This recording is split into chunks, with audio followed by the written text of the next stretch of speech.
Hello everyone and welcome to another video by Liminal Spaces Talks Music. Today we are going to continue looking at Prog, but this time we're going to jump quite a few years into the future. We're going to be looking at the album The Weirding by the Prog band Astra, and The Weirding was released in 2009. Which makes it, I think, the most modern prog album that I have talked about on this channel. And this is a find. I don't know where I originally came across this, probably on a prog forum or prog rock archives or something like that. But I gave this a listen way back when, and it has remained in rotation for years. I absolutely love this record.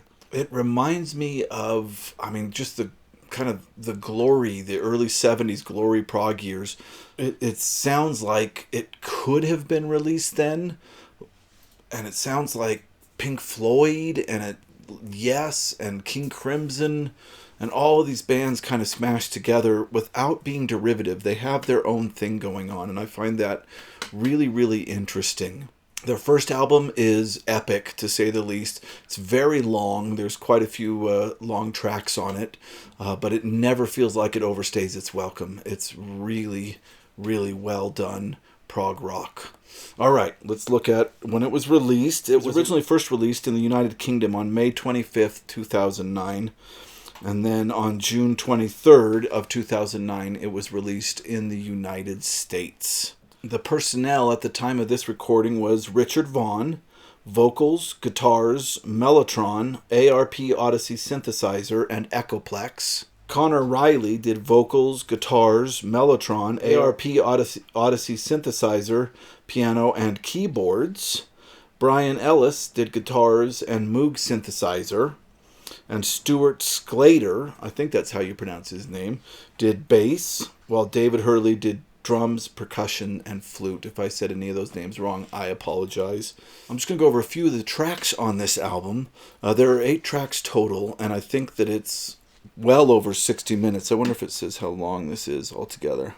Yeah, it's well over 60 minutes, closer to 70, I think. But you have The Weirding, which is the title track of this album, and this is the one that first pulled me in. There's a 5-minute track before it that's instrumental and moody that leads into this, I believe. But The Weirding is a really wonderful epic that I think encompasses all of that early prog stuff, but modernizes it in a really wonderful way.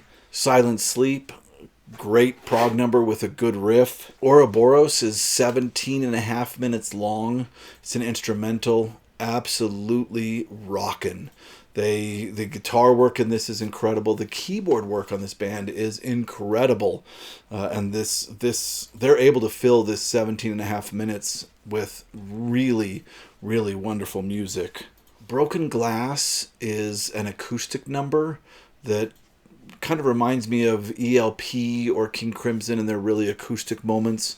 Really, really beautiful piece. Great harmonies in that one. And then the final track is called Beyond to Slight the Maze.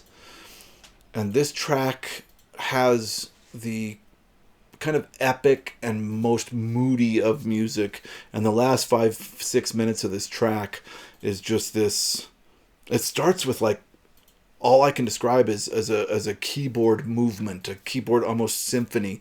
If this could have gone on, and I still would have just been absolutely in love with it.